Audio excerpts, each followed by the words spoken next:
Hi guys, for today's recipe, magluto ko og para makutkuot nga sudan para sa mga bata, tuna nuggets. Inyo na ni siyang isod sa freezer aron magdugay siya para mahinahinay niyo gluto, no? So, di arang ato ang recipe para sa ato ang tuna nuggets.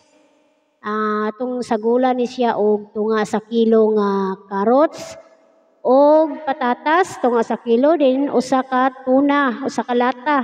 Din ato ning lataan ang ato ang patatas, una nato isagol din.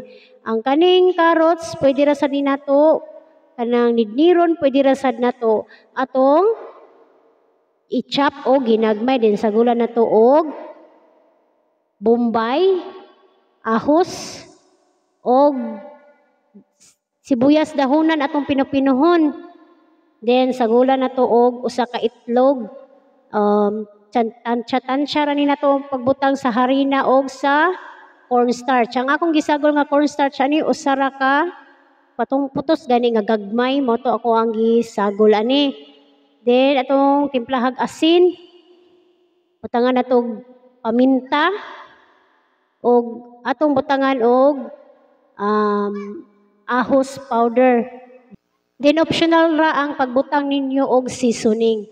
Then breadcrumbs. O unsaon nato pag tiknik haron dali ta mahuman kay di man nato siya makuptan kay sa basa man siya. So inanayon nato pag tiknik ato siyang ibutang sa breadcrumbs, then atong pormahon para dali ta mahuman. Then ginani nako para maporma og nuggets. So nindot siya guys kung duha ka lata nga tuna ang inyong isagol para malasa ang inyong tuna nuggets. So mo ni akong giporma. Pero meron din akong himo guys. Medyo nalisod-lisuran pa ko niya. Ang teknik ani niya guys, inyo siyang ibutang sa breadcrumbs. Aron sayo na lang ang pagporma o pagpunit nga dili mo pilit sa inyong kamot. Oh, inanion na siya guys. Balik-balikon na ninyo hantod mo mahuman.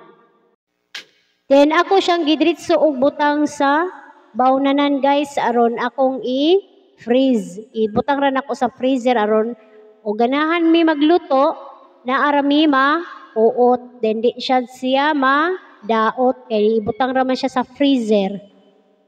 So sa sunod guys, maghimo ko ani og chicken nugget. Daghang salamat ninyo guys no sa inyong support. Di nag-cover kog plastic guys aron di siya mo pilit.